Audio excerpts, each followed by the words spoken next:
ప్రభువుకు అసహ్యమైనవి 6 కలవు, 7 ఆయనకు హేయములు అని రాయబడి. దేవునికి అసహ్యమైనటువంటి దుర్గుణములు అవేవో బైబిల్లో మనం చూద్దాం రండి. మొట్టమొదటిగా దేవునికి అసహ్యమైనటువంటి గుణములో ఒకటి ఆంకార దృష్టియు అని రాయబడ్డది.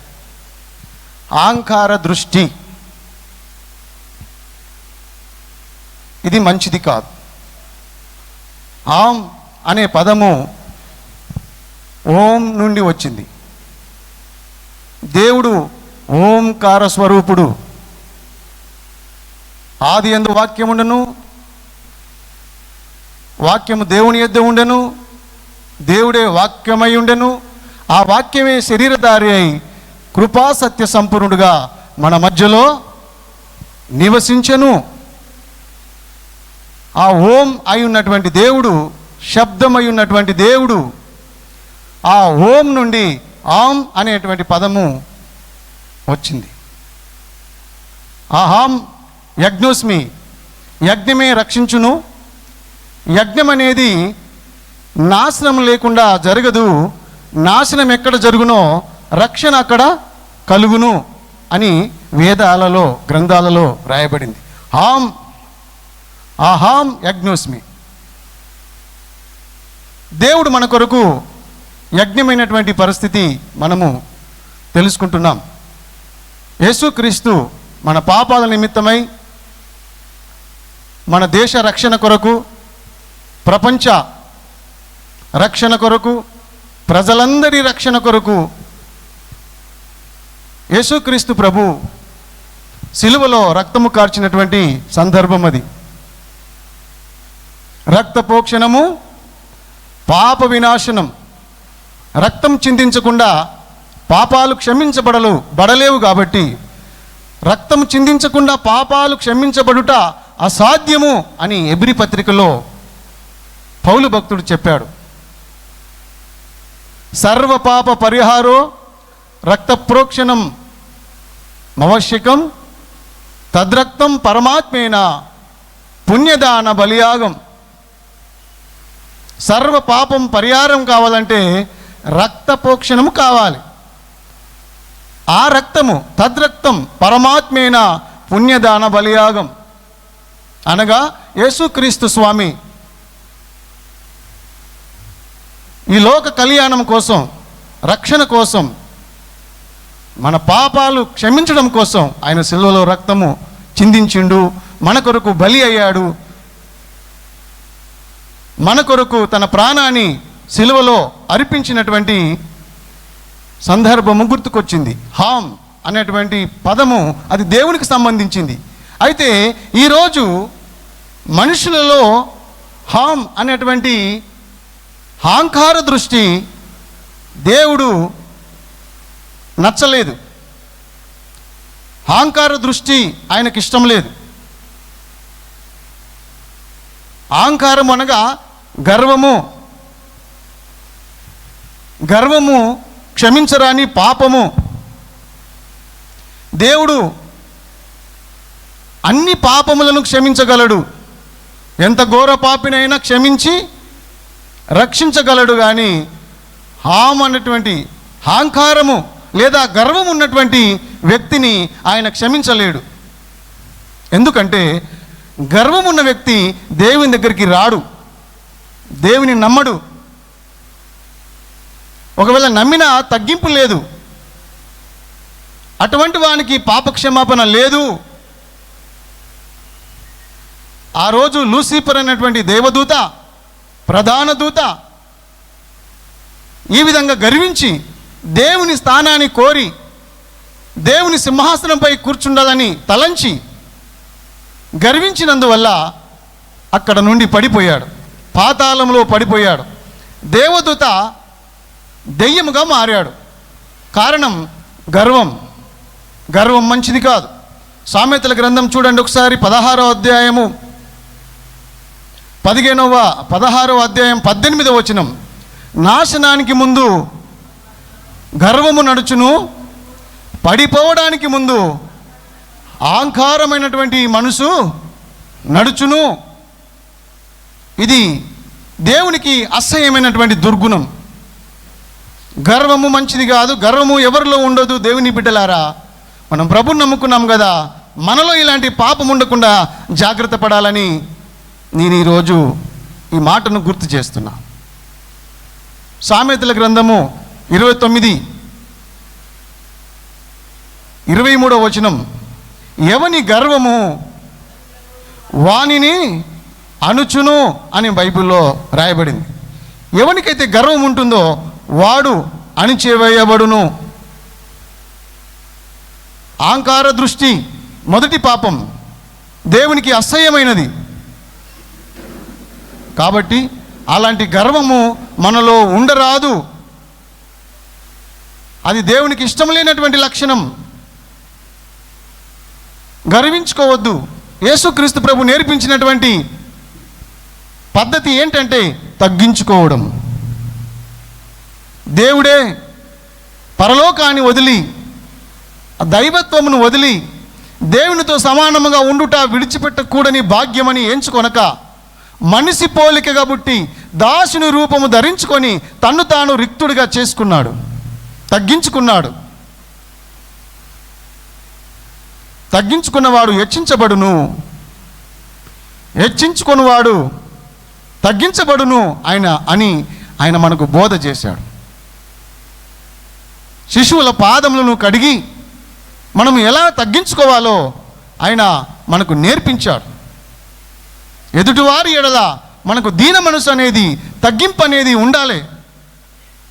కానీ ఈరోజు ఎవరిలో చూసినా గర్వం అనేటువంటి, అహంకారం అనేటువంటి దృష్టి ఉంది. దేవుని బిడ్డలారా, ఇది మంచిది కాదు. ఇది దేవుని దృష్టికి అసహ్యమైనది.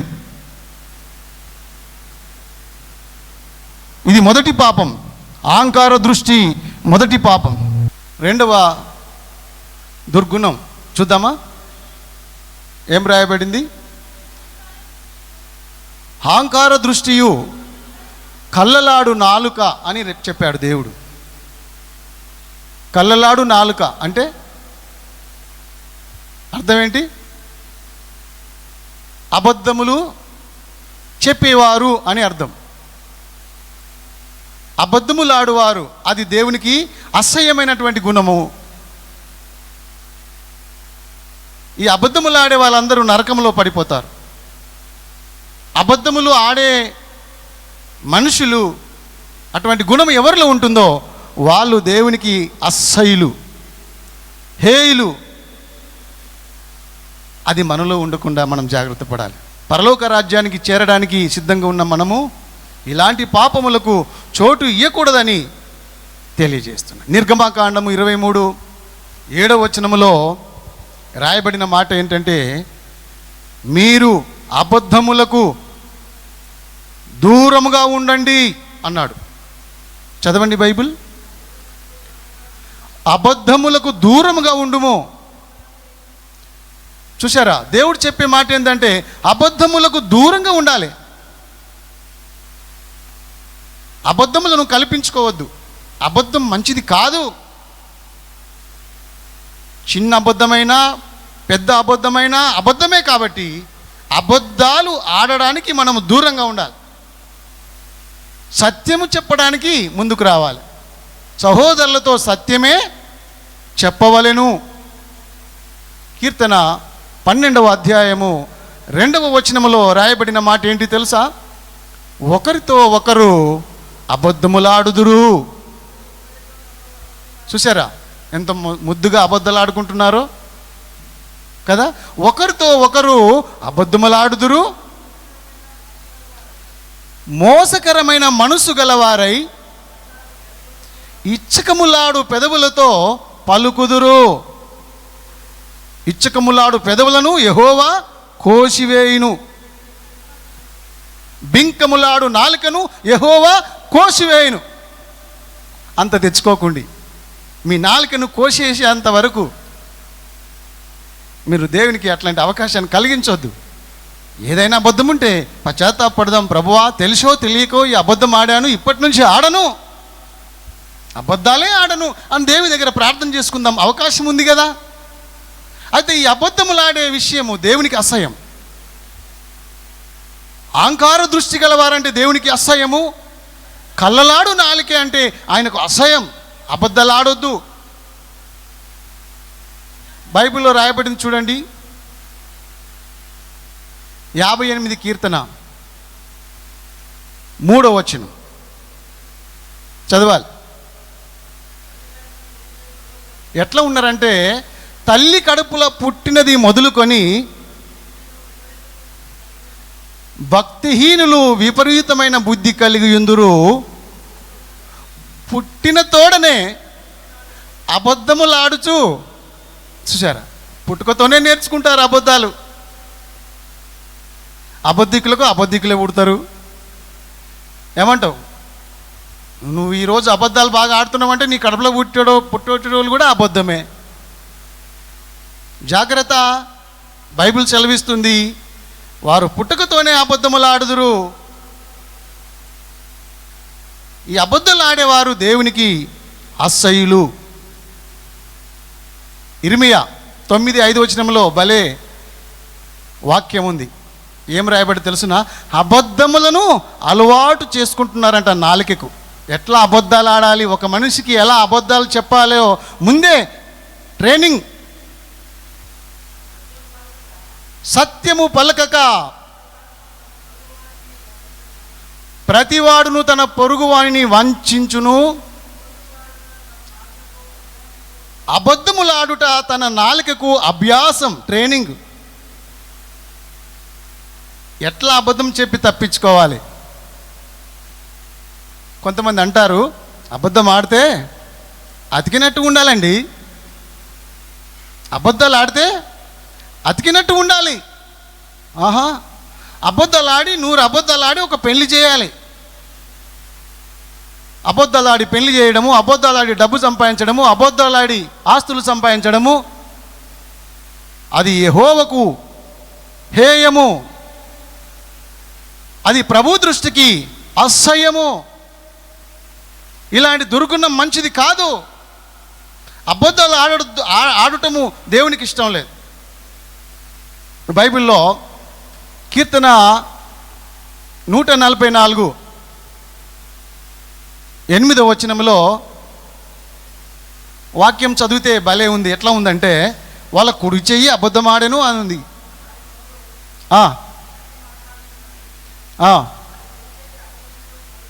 చూసారా, కుడి చెయ్యి అబద్ధములతో కూడి ఉన్నది అంటే నేను ఈ వాక్యం చదివినప్పుడు అర్థం చేసుకున్నా. కుడి చెయ్యి అబద్ధాలు చెప్పడం ఏంటి? నోరు చెప్తుందిగా. అంటే కుడి చెయ్యి ఏం చేస్తుంది? లంచం తీసుకుంటుంది. లంచం తీసుకున్న తర్వాత వారి మాట మాట్లాడాలిగా, అన్యాయాన్ని న్యాయంగా మార్చాలిగా, న్యాయమును అన్యాయంగా మార్చాలిగా. ఈ లంచాలు తీసుకున్న వాళ్ళు సత్యం చెప్పరు, అబద్ధాలే చెప్తారు. ఈరోజు ఎంతమంది లంచాలు తీసుకొని అన్యాయం చేస్తున్నారు?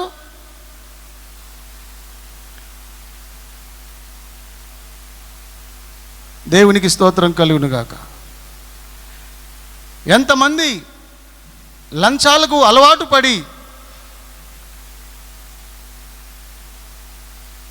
కుడి చెయ్యి అబద్ధములకు కారణం, వాళ్ళ చేతులు అబద్ధాలు ఆడడానికి కారణమైనవి. లంచం తీసుకున్నారు, నోరు అబద్ధం ఆడుతుంది, చేతులు లంచం తీసుకుంటున్నాయి, నోరు అబద్ధాలు ఆడుతుంది. ఇది దేవుడు చూస్తున్నాడు. ఇది దేవుని దృష్టికి అసహ్యము. ఈ దుర్గుణం మనలో ఉండొద్దు. మొదటి దుర్గుణం ఏంటి? అహంకార దృష్టి. మీరు ఇందాక కీర్తన భాగం చదివారు కదా, 75 కీర్తన 4వ వచనం చదివారు కదా. 4వ వచనంలో ఏముందంటే, మీరు అహంకారులై ఉండకూడని అహంకారులకు నేను ఆజ్ఞ ఇచ్చుచున్నాను. మీరు అహంకారులై ఉండొద్దు. గర్విష్ఠులై ఉండొద్దు, పొగరుబోతులై ఉండొద్దు, టెంపరు ఆ గుణాన్ని కలిగి ఉండొద్దు. ఎప్పుడూ మనము తగ్గించుకోవాలి, అణుచుకోవాలి. దినదినము చనిపోతున్నాను అన్నాడు పౌలు భక్తుడు. కాలేబు సచ్చిన కుక్కలాంటి వాడను అన్నాడు. మనం అలాగా అణుచుకోవాలి. అహంకార దృష్టి దేవునికి ఇష్టం లేదు. కళ్ళలాడు నాలుక ప్రభువుకు ఇష్టం లేదు. వీటిని ఎంత దూరం ఉంచితే అంత మంచిది. దేవునికి స్తోత్రం, హల్లెలూయా. మూడవ లక్షణం, ఆయనకు అసహ్యమైన మూడవది ఏంటంటే నిరపరాధులను చంపు చేతులు. చూసారా? అంటే నరహత్య. ఈరోజు హత్యలు బాగా జరుగుతున్నాయి. భయంకరమైన హత్యలు. మనుషులు చనిపోతుంటే అసలు విలువ లేకుండా అయిపోయింది. కుక్క శవములాగా చంపడము ఈజీ అయిపోయింది. ఒకప్పుడు మనిషిని చంపడము ఘోర పాపముగా భావించే వాళ్ళం, కానీ ఈ రోజుల్లో మనిషిని చంపడము ఈజీ అయిపోయింది. లెక్కలేనితనం. నరహంతకులారా, ప్రాణం పోసే అధికారం నీకు లేనప్పుడు ప్రాణము తీసే అధికారము నీకు లేదు. ప్రాణం పోసేవాడు దేవుడు, ప్రాణం తీసేవాడు దేవుడు. కానీ ఈరోజు సాటి మనిషి ప్రాణం తీస్తున్నారు కదా, నిరపరాధులను చంపుతున్నారు కదా. ఈరోజు భర్తలు ఎంతోమంది భార్యలను కూడా చంపుతున్నారు. భార్యలు కూడా ఈరోజు భర్తలను చంపుతున్నారు. పిల్లలు తల్లిదండ్రులను చంపుతున్నారు. తల్లిదండ్రులు పిల్లలను చంపేటువంటి భయంకరమైనటువంటి రోజులు ఇవి. అన్నదమ్ములు చంపుకుంటున్నారు. ఇద్దరు అన్నదమ్ములు ఆస్తులు పంచుకున్నారట. వాళ్ళయ్యా ఆస్తి పంచిచ్చాడట. ఇద్దరే కొడుకులు. 40 ఎకరాలు హైవే రోడ్లో బహు విలువ కలిగినటువంటి స్థలం. ఇద్దరికి చెరి 20 ఎకరాలు తండ్రి పంచిచ్చాడట. పంచుకున్న తర్వాత ఎవరి పేరున వాళ్ళకు అయిన తర్వాత అన్నాడంట తమ్మినితోటి, తమ్మి నీకు 20 ఎకరాలు ఎందుకురా, నీ దాంట్లోకి ఒక 10 ఎకరాలు నాకు ఇయ్యి అని అడిగాడట. ఎందుకన్నా అలా అడుగుతున్నావు, నా 10 ఎకరాలు నీకెందుకు అంటే అన్నాడంట, నాకు పెళ్ళి అయిందిరా, నాకు కొడుకు పుట్టిండు, నీకు ఇంకా పెళ్ళి కాలేదు, పేరంటం కాలేదు, నీకెందుకు, ఒక 10 ఎకరాలు నాకు ఇచ్చేసాయి, నీకు 10 ఎకరాలు ఉంచుకో అంటే తమ్ముడు అన్నాడంట, అన్న రేపు నాకు కూడా పెళ్ళి అవుతుంది, నాకు కూడా పిల్లలు పుడతారు, నా భాగం నాకే ఉండని, నీ భాగం నీకే ఉండని అని తమ్ముడు అన్నటువంటి పరిస్థితుల్లో అన్నకి ఇట్లయితే వీడు ఇయ్యడు,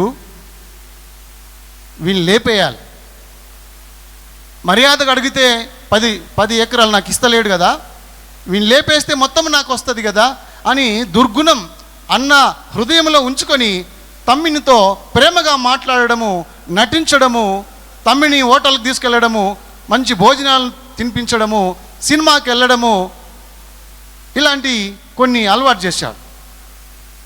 తమ్ముడు అన్నని నమ్మి అన్నెంబడి ఒకరోజు హోటల్కి భోజనం చేయడానికి డాబాకి వెళ్ళారు. వాళ్ళు తిని తాగి వస్తున్నటువంటి ప్రయాణంలో కొంచెం మస్కు పడింది, చీకటి పడింది. అప్పుడు అన్న జోకులు వేస్తూ ఉన్నాడు, తమ్ముడు నవ్వుతూ ఉన్నాడు. నవ్వుకుంటూ ప్రయాణం చేస్తున్నటువంటి సమయంలో అన్న కత్తి తీసి వెనక నుండి కస కత్తితో పొడి చేశాడు. అప్పుడు తమ్ముడు, అన్నా నన్నెవరో వెనక నుంచి పొడుస్తున్నారన్నా, నన్ను కాపాడన్నా అని తమ్ముడు వెనుకకు చూస్తే ఎవరో కాదు, అన్ననే ఓడుస్తున్నాడు.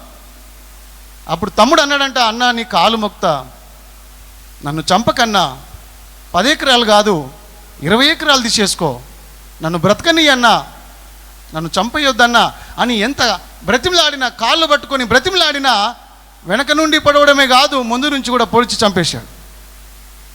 అప్పుడు తమ్ముడు తాను చనిపోతున్నందుకు బాధపడలేదట, కానీ అన్న నన్ను భయంకరంగా పొడిచి చంపుతున్నాడా అన్నటువంటి బాధనే ఎక్కువైందంట. తాను చనిపోతున్నందుకు బాధపడలే, తన సొంత అన్న ఇంత భయంకరంగా నన్ను పొడిచి చంపుతున్నాడా, ఇలాంటి వాళ్ళు కూడా ఉన్నారా అనేటువంటి బాధతో కన్ను మూసాడు.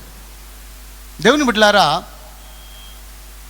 ఈరోజు ఆస్తుల కొరకు అన్నదమ్ములు దూరం అయిపోతున్నారు, ఆస్తుల కొరకు చంపబడుతున్నారు. నరహత్య దేవునికి అసహ్యమైంది. నరహత్య చేయకూడదు. మొదటి నరహత్య మనకు తెలుసు, ఆదికాండం 4వ అధ్యాయం 8వ వచనం. కయీను ఏబేలుని పొలంలోనికి తీసుకెళ్ళి అతి దారుణంగా కనికరము లేకుండా తమ్మిని కొట్టి చంపేశాడు. 8వ వచనం, ఆదికాండము 4వ అధ్యాయము 8వ వచనం. కయీను తన తమ్ముడైన ఏబేలుతో మాట్లాడుతూ వారు పొలములో ఉన్నప్పుడు, చూసారా, కయీను తన తమ్ముడైన ఏబేలు మీద పడి అతన్ని చంపెను. చూసారా, ఏబేలు మంచి వ్యక్తి, ఏబేలు నీతిమంతుడు, ఏబేలు యథార్థవంతుడు, దేవుని దృష్టికి నమ్మకమైన వాడు, నిరపరాధి. అందుకనే నిరపరాధులను చంపు చేతులు దేవునికి దృష్టికి అసహ్యం. నిరపరాధైన ఏబేలు చంపబడ్డాడు. ఈరోజు ఎంతోమంది నిరపరాధులు చంపబడుతున్నారు. ప్రేమ అని నమ్మించి గొంతు కోసే వాళ్ళు ఎంతోమంది లేరా? ఈరోజు కట్నం కోసం, ఆస్తుల కోసం భార్యలను చంపిన వాళ్ళు లేరా? ఆస్తుల కోసం తల్లిదండ్రులను చంపుతున్న దుర్మార్గులు లేరా? ఆస్తుల కోసం అన్నదమ్ములను చంపి నరహత్య చేయ వాళ్ళు లేరా? వాళ్ళే యెహోవాకు అసహ్యులు. వాళ్ళ కోసమే నరకము సిద్ధంగా ఉంది. బగబగ మండు అగ్నిగుండం రెడీగా ఉంది మిమ్మల్ని వేయడానికే. నరహంతకులారా, మారు మనసు పొంది యేసు ప్రభుని నమ్ముకొని రక్షణ పొందండి. ఆ దుర్గుణం ఒకవేళ ఎవరిలోనైనా ఉంటే ఈరోజే మానవలసిందిగా ఒక సేవకునిగా నేను మీకు హెచ్చరిక చేస్తున్నా. దేవునికి స్తోత్రం కలుగును గాక. నరహత్య చేయకూడదు. నిర్గమకాండము 20వ అధ్యాయము 13వ వచనంలో 10 ఆజ్ఞలలో ఒక ఆజ్ఞ నరహత్య. ఏమని రాయబడింది? నరహత్య చేయకూడదు. చూసారా, ద్వితీయోపదేశకాండం 5వ అధ్యాయం 17వ వచనంలో కూడా అదే మాట ఉంది. నరహత్య చేయకూడదు. దేవుడు ఆజ్ఞ ఇస్తున్నాడు మనుషులకు, నరహత్య చేయకూడదు. అది దేవుని ఆజ్ఞ. మార్కు 10వ అధ్యాయం 19వ వచనం, నరహత్య చేయుదురు, నరహత్య చేయవద్దని యేసుక్రీస్తు చెప్పినటువంటి బోధ. నరహత్య చేయవద్దు. రోమపత్రిక 1:29 వచనం, వాళ్ళు నరహత్య చేయుచున్నారు, నరహత్య చేయకూడదు. నరహత్య చేయి వాళ్ళంటే నిరపరాధులను చంపు వాళ్ళంటే దేవునికి అసహ్యం. కత్తులతోనే చంపుడు కాదు. ఒక విచిత్రమైన వాక్యం రాయబడింది ఏంటంటే, కత్తులతో చంపుడు కాదు, నోటి మాటలతో కూడా చంపుతారు కొంతమంది. చూడండి ఆ వచనం చూడండి. సామెతలు 12:6 వచనం చూడండి. త్వరగా చదువుదాం. భక్తిహీనుల మాటలు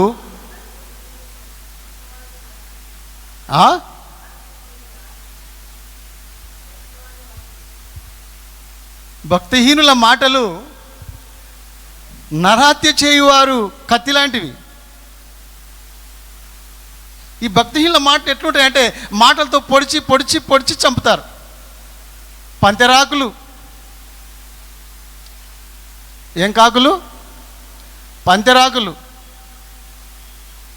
పంతెరాకులు పొడిచి పొడిచి పొడిచి చంపుతాయి, కాకులు పొడిచి చంపినట్టు.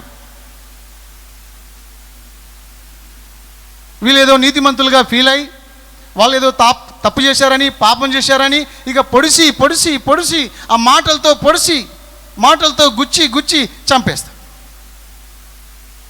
లేరా ఇలాంటి వాళ్ళు? మాటల ద్వారా చంపేవాళ్ళు. కత్తితోనే కాదు, తుపాకీతోనే కాదు, మాటలతో కూడా చంపుతారు భక్తిహీనులు. బైబిల్లో అనేక వచనాలు ఉన్నాయి. మాటలతో చంపు, నరహత్య చేయువారలారా మారు మనసు పొందండి. మీ మాటలు ఎదుటివానికి రక్షణకరంగా, నిత్యజీవం కలిగించే మాటలుగా, ఆదరించే మాటలుగా, బలపరిచే మాటలుగా, రుచికరమైన మాటలుగా ఉండాలి తప్ప కత్తి లాంటి మాటలతో పొడిచి చంపే మాటలుగా ఉండొద్దు, గాయపరిచే మాటలుగా ఉండొద్దు. కత్తి గాయం చేస్తుంది, నీ మాటలు కూడా గాయం చేస్తుంది. కత్తి పైన గాయం చేస్తుంది కానీ నీ మాటలు భయంకరమైనది, కత్తి కంటే భయంకరమైనవి. అవి హృదయంలో అంతర్భాగంలో గాయం చేస్తుంది నీ మాట, భక్తిహీనుల మాట. జాగ్రత్త, మన మాటలు ఎదుటివాని బాధ పెడుతున్నాయేమో జాగ్రత్తగా. మనము నరహత్య చేసే వాళ్ళంగా ఉండొద్దని ఒక సేవకునిగా నేను మీకు జ్ఞాపకం చేస్తున్నా. దేవుడు మిమ్మల్ని నరహత్య చేసేవారుగా ఉండకుండా కాపాడునుగాక. దేవుడు మిమ్మల్ని అబద్ధములు ఆడేవారుగా ఉండకుండా కాపాడునుగాక. దేవుడు మిమ్మల్ని గర్విష్ఠులుగా ఉండకుండా కాపాడునుగాక. 4వ మాట చూద్దాం రండి త్వరగా. ఆగు. దురాలోచనలు యోచించు హృదయం గలవారంటే ఆయనకు అసహ్యం. ఏం ఆలోచన ఇది? దురాలోచన. అందుకే దుష్టుల ఆలోచన చొప్పున నడవక, పాపుల మార్గమున నిలవక, అపహాసకులు కూర్చుండు చోటున కూర్చుండక, యెహోవా ధర్మశాస్త్రమునందు ఆనందించుచు దీవారాత్రములు ధ్యానించువారు ధన్యులు. దుష్టుల ఆలోచనలు భయంకరమైనవి. నువ్వు ఎవరి ఆలోచన ప్రకారంగా నడుస్తున్నావు? జాగ్రత్త.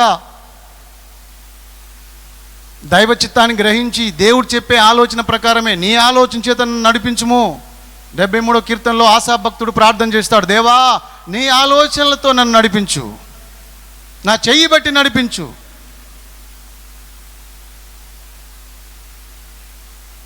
దుష్టుల ఆలోచన దేవునికి అసహ్యం.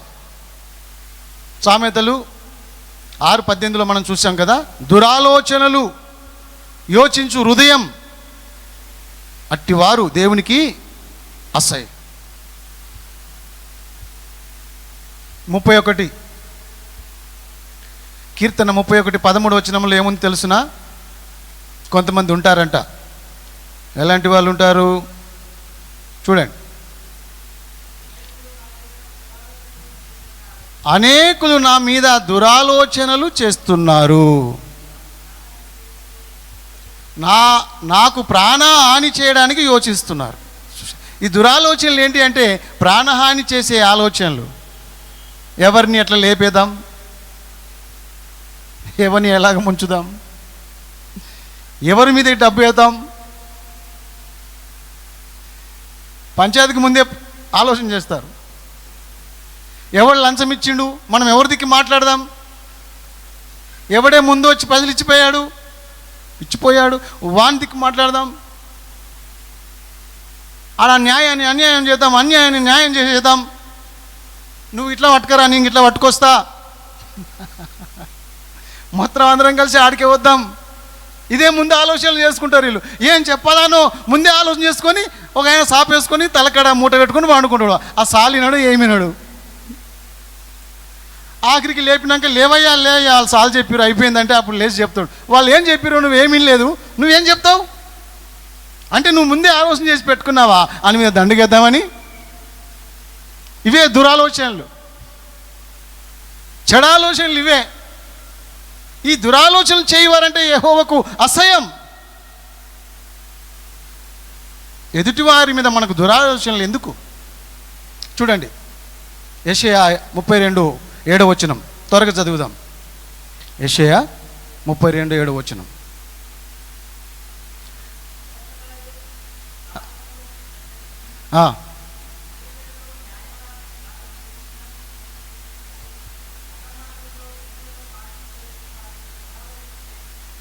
చూసారా, దురాలోచనలు చేదురు, నిరపరాధుల మీద నింద వేయడానికి, దండగా వేయడానికి వాళ్ళు ముందే దురాలోచనలు చేస్తారని బైబిల్లో రాయబడింది. మత్తయి సువార్త 9:4 లేక మార్కు సువార్త 7:21. మనుషుల హృదయములో నుండి, లోపల నుండి అనగా మనుషుల హృదయంలో నుండి దురాలోచనలు వచ్చును. చూసారా, ఏం దురాలోచనలు వస్తున్నాయి చూడండి. జారత్వము చేయాలి అనే దురాలోచన, దొంగతనం చేయాలనేటువంటి ఆలోచన, నరహత్య చేయాలనేటువంటి దురాలోచన, వ్యభిచారం అనుకుంటేనే చేస్తారు, వ్యభిచారం చేయాలనేటువంటి ఒక దురాలోచన. చూసారా, ఇవన్నీ చెడు గుణాలు, చెడు ఆలోచనలు మనుషుల నుండి వచ్చి మనిషిని అపవిత్రపరుస్తున్నాయి. దురాలోచనలు యోచించు హృదయము యెహోవాకు అసహ్యం, ప్రభు దృష్టికి అది అసహ్యం. అట్లాంటి వాళ్ళు ఎవరైనా ఉంటే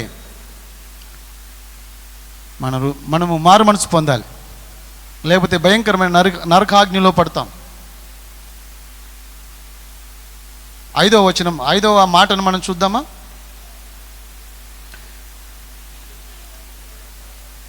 కీడు చేయుటకు త్వరపడి పరిగెత్తే పాదములు అసహ్యం. ఇంకెవరు దేవునికి అసహ్యం అంటే కీడు చేయడానికి. కీడంటే చేసిన మేలుకు కీడు చేస్తారు కదా. మేలు చేసిన వాళ్ళకు కీడు చేసే వాళ్ళు చాలామంది. అంటే కృతజ్ఞత లేని వాళ్ళు,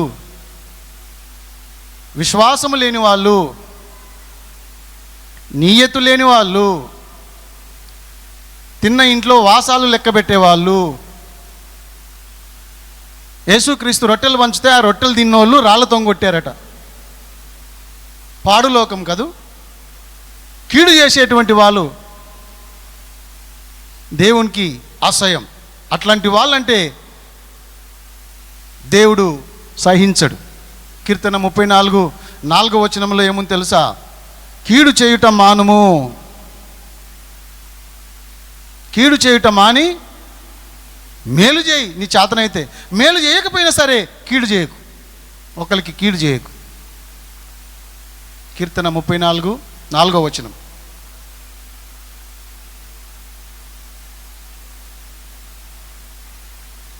దేవునికి స్తోత్రం కలుగునుగాక. కీడు చేయుటకు పరిగెత్తే పాదములు, త్వరపడి పరిగెత్తే పాదములు దేవునికి అసహ్యం.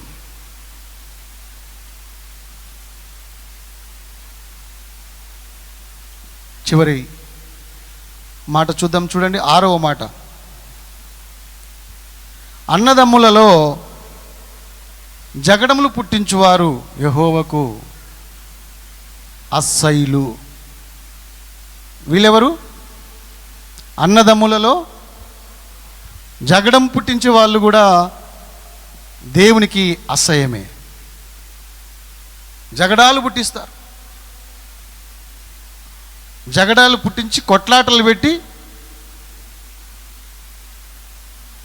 చూసారా, కొండెములు బైబిల్లో ఉంది, కొండాలు పెట్టేటువంటి వాళ్ళు. కీర్తన 50:20 నీ సహోదరుల మీద నీవు కొండెములు చెప్పుచు, ఏమని రాయబడి చూడండి, నీవు కూర్చుండి నీ సహోదరుల మీద కొండెములు చెప్పుచున్నావు, నీ తల్లి కుమారుని మీద అపనిందలు మోపుచున్నావు.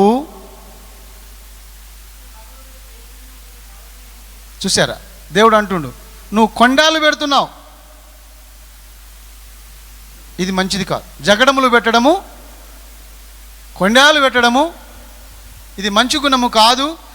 దేవుడు అట్లాంటి వారిని ఆశ్రయించుకుంటున్నాడు. లేవికాండము 19:16 వచనములో చక్కగా దేవుడు రాశాడు. ఏమని రాశాడు తెలుసునా? ఈ కొండెములు చెప్పేవాళ్ళట ఇంటింటికి వెళ్తారట, పని కట్టుకొని బాగున్నావా తిన్నావా అనుకుంటూ మంచి మాటలు మాట్లాడుకుంటూ ఇంటికి వెళ్ళి కొండాలు పెడతారు.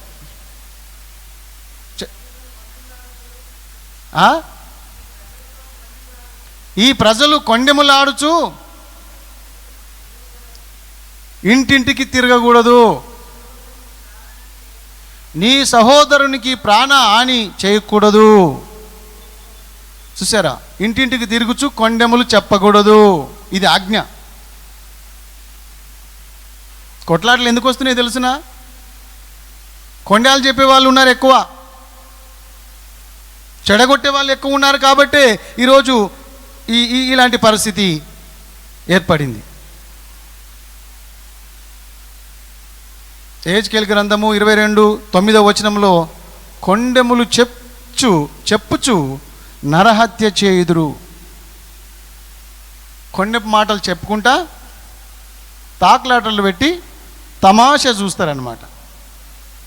గొడవలు పెట్టి జగడములు పెట్టి అన్నదమ్ములలో భేదాభిప్రాయములు కలిగించి వాళ్ళు కొట్లాడుతుంటే వీళ్ళకు చూడాలని సైతాన్. కొట్లాడేటప్పుడు సంతోషించేది ఎవరు? ఒకరికి నష్టం కలిగితే సంతోషించేది ఎవరు? ఎవరు చెప్పండి? సాతాన్ కాదు, వీళ్ళు వాళ్ళే. అన్నదమ్ములు ఎట్లా కొట్లాడతారో చూద్దాం. కొండాలు పెట్టి జగడాలు పెట్టి లేని మాటలు పుట్టించి అబద్ధ సాక్ష్యాలు చెప్పి ఈరోజు లేరా అట్లాంటి వాళ్ళు? బోలెడు ఉన్నారు, ఏ గల్లీలో చూసినా ఉన్నారు. మంచి మంచి సంసారాలు పాడు చేస్తున్నారు. స్త్రీలు కొంతమంది కొండెగాన్లు ఉన్నారు. 1 తిమోతి 3వ అధ్యాయంలో చూస్తే కొండెం చెప్పి ముసలోళ్ళు, ఆ ముసలమ్మలు ఇంటింటికి వెళ్ళి కొండాలు చెప్పి కొట్లాటలు పెట్టి ఈరోజు సంసారాలు బాగు చేసి సంఘాలను పాడు చేసి ఐక్యతను చెడగొట్టేసి సమాధానాన్ని పాడు చేసేసి సహోదరుల మధ్యలో ఉన్నటువంటి ప్రేమను చెడిపేసి సంతోషిస్తున్నారు. కానీ వాళ్ళ కోసమే నరకం సిద్ధంగా ఉంది. భగభగ మండు అగ్నిగుండం ఎవరి కోసం తెలుసునా? కొండెములు చెప్తున్న నీ కోసమే. అన్నదమ్ముల మధ్యలో జగడం పెడుతున్న నీ కోసమే నరకం వేచి ఉంది. ఎప్పుడొస్తావా చూస్తుంది. నువ్వు కొండెములు చెప్పటం మానకపోతే, ఈ జగడములు పెట్టేది మానకపోతే ఖచ్చితంగా 100% నరకములో పడబోతున్నావు. ఆ రోజు సిద్ధంగా ఉంది. అందులో పడకముందే మారు మనసు పొందు. ఎవరెవరికి కొండాలు చెప్పి కొట్లాటలు పెట్టినావో ఒక్కోసారి ప్రభు దగ్గర పశ్చాత్తాపడి ఒప్పుకో. కొండాలు పెట్టడము మంచిది కాదు. అది దేవుని దృష్టికి హేయము, అసహ్యము.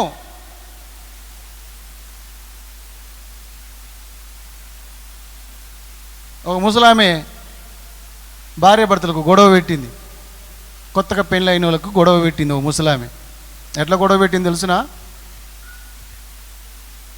నువ్వు చేసుకున్న పిల్లగాడు ఏం బాగలేడావా పిల్ల, నువ్వు చేసుకున్న పిల్లగాడు ఏం బాగలేడు, కర్రేగున్నాడు. ఆయన ఏం డ్యూటీ చేస్తాడు? ఆయన ఆ ఉప్పు కంపెనీలో పనిచేస్తాడు, ఉప్పు సంచులు మోస్తాడు. ఒకసారి నువ్వు ఆయన ఈపు నాయకు చూడు ఆయన అన్నప్పుడు నీకు తెలుస్తుంది అని ఆ ముసలిది ఆ వయసు పిల్లకు చెప్పిందంట. ఉప్పు సంచులు మోస్తాడు, ఆయన ఈపు నాకి చూడు ఒకసారి ఆయన వన్నప్పుడు. ఉప్పు ఉంటుందా తీయగా ఉంటుందా నీకు తెలుస్తుంది అంటే ఆ పిల్ల ఆ ముసలిదాని మాటలు నమ్మి ఆ పిల్లగాడు వండుకున్నాక నిద్రపోతున్నాక మెల్లగా అంగి తీసి బనీని తీసి నాకిందంట. నాకితే ఎట్లుంది ఉప్పు ఉప్పు ఉంది. ముసలిది చెప్పింది కరెక్టే. ఇంకేం చేసుకున్నా నేను, ఉప్పు సంచులు మోస్టం చేసుకున్నా నేను అని ఆ పిల్ల కొంచెం నారాజు అయిపోయి బాధపడి కొంచెం కృంగిన స్థితిలో ఉంది. ఈ ముసలిది ఆ పిల్లగాని కలుసుకుంది. ఏం పిల్లగా బాగున్నావా? బాగున్నామా అమ్మమ్మ బాగున్నా. మరి గా పిల్లని చేసుకున్నావేం పిల్లగా నువ్వు? ఏ పిల్ల? నువ్వు చేసుకున్న పిల్ల మంచిదేనా? మంచిదే. కుక్క బుద్ధి ఉంది ఆ పిల్ల దగ్గర. కుక్క బుద్ధా? అవును, కుక్క బుద్ధి ఏం మంచిదే ఉంది. ఆమె నేను చేసుకున్న అమ్మాయి బాగానే ఉందావా? లేదు పిల్లగా, నీకు తెలియదు, కుక్క బుద్ధి ఉంది. నువ్వు పండుకున్నాక నీ ఈ పంత నాకు తెలుసు నువ్వు అని ఆ పిల్లగానికి ఏదో కొండెం చెప్పింది. అవునా? అవును, నువ్వు పండుకున్నట్టు నటించు, ఒకరోజు ఆమె నిన్ను నాకుతుందా నాకదా చూడండి. ఓ రోజు వీడు పండుకున్నట్టుగా నటిస్తే ఆ పిల్ల ఈ ముసలి చెప్పింది కదా నాకు చూడమని, అక్కడ ఆయనకి చెప్పింది, ఇక్కడ ఈమెకు చెప్పింది. వీడేమో పండుకున్నట్టు నటిస్తున్నాడు, ఆ పిల్లనేమో ఎప్పుడు వండుకుంటాడా నాకుదామని ఆమె చూస్తుంది. సరే ఒక రోజు టైం దొరికింది, మెల్లగా అంగి బనీని తీసి ఈపు మెల్లగా నాకుతుంటే వాడు చూసి, ముసలి చెప్పింది కరెక్టే, కుక్క బుద్ధి ఉన్న పిల్లని చేసుకుంటే నేను అని ఆ రోజు నుంచి గొడవలు. ఈ పిల్ల నాకొద్దు, ఈ పిల్లగాడు నాకొద్దు. మంచి సంసారం, పచ్చని సంసారం బగ్గుమని మండిపోయిందే ఈ కొండెముల ద్వారా. కాబట్టి కొండెములు చెప్పువారు, అన్నదమ్ముల మధ్యలో జగడములు పుట్టించువారు అసహ్యులు. ఇది యెహోవాకు ఏయము, ఇది ప్రభు దృష్టికి అసహ్యము. కాబట్టి మనం ఇటువంటి దుర్గుణాలు ఏమైనా ఉంటే ఈరోజే మారు మనసు పొందుదామా? చిన్న ప్రేయర్ చేద్దాం, ప్రార్థన చేసుకుందాం, కళ్ళు మూసుకుందాం. పరలోకపు తండ్రి, ఈ వాక్యాన్ని విన్న మా సహోదరులను ప్రేమతో హెచ్చరించాము. బిడ్డలకు ఒకవేళ ఇట్లాంటి దుర్గుణములు ఎవరిలోనైనా ఉంటే పరిశుద్ధాత్ముడా బిడ్డలకు జ్ఞాపకం చేసి క్షమించి, వారి పాపములను క్షమించి మీ రక్తములో కడిగి నీకు ఇష్టలుగా, నీకు ఇష్టమైన పనులు చేసే బిడ్డలుగా, సుగుణములు కలిగినటువంటి, మంచి లక్షణములు కలిగినటువంటి, సత్క్రియలు కలిగినటువంటి బిడ్డలుగా ఈ బిడ్డలను మార్చమని యేసుక్రీస్తు నామములో ప్రార్థిస్తున్నాను తండ్రి. Amen, amen.